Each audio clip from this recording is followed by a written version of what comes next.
Mahomes over the middle. Caught Tyreek Hill up to 45. Angling right 40. 35. Cheetah. 25, 20, 15, 10, 5. Touchdown! Kansas City!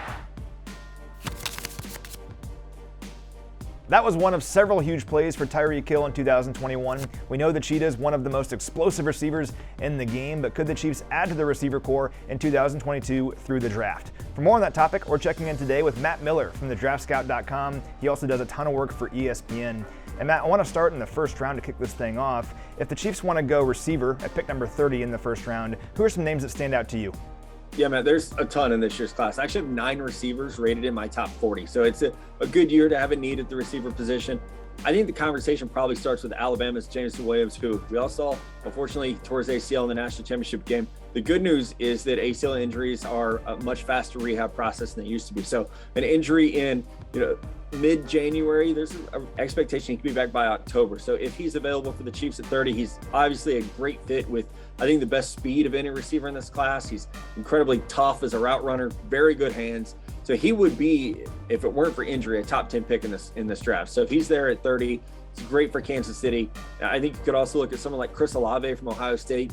He definitely fits the prototype of sub 4.4 speed, someone who's played multiple of the wide receiver positions at Ohio State. So he has more of a diverse route tree. But, Matt, kind of my sleeper at 30 is North Dakota State's Christian Watson, who's 6'4", 210 pounds, ran a sub 4.4, and is really unique in that he actually took handoffs at North Dakota State. So he's lined up all over the field and has been really an offensive weapon for them. So if the known names, from Alabama and Ohio State are gone, North Dakota State's got a playmaker that I think fits Kansas City really well. Yeah, 3 very interesting names there. Jameson Williams, as you mentioned, could be a great value pick at the bottom end of the first round. We'll see where he goes on draft day. Christian Watson, also very interesting. I'm glad you mentioned him. He's somebody that really increased his stock during the Senior Bowl and the Combine, I think. So we'll see where he goes over the course of draft weekend. Lots of good players in this draft, lots of good receivers that could go early on, as you mentioned. There's a lot of depth, though, at this spot. A lot of good receivers could go on day 2 and day 3. Who are some names that stand out to you that could be available in the later rounds of the draft for the Chiefs?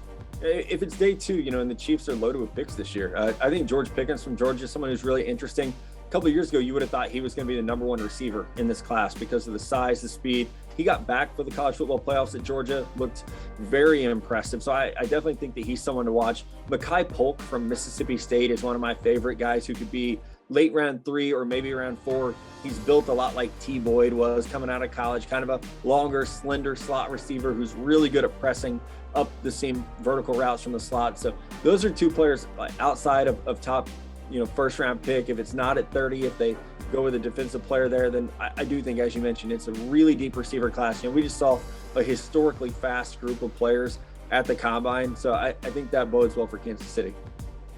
It's funny because usually you have to decide between a big physical possession receiver or a speed guy, but it seems like this year there's guys that have they're the entire package and have it all. George Pickens is really one of those guys, just an athletic freak. So we'll see what the Chiefs choose to do over the course of draft weekend, but if they want to go wide receiver, there are certainly plenty of options as you mapped out, and we'll see how it plays out over the course of the draft.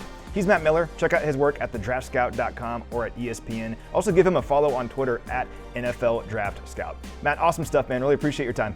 Yep, thanks, guys.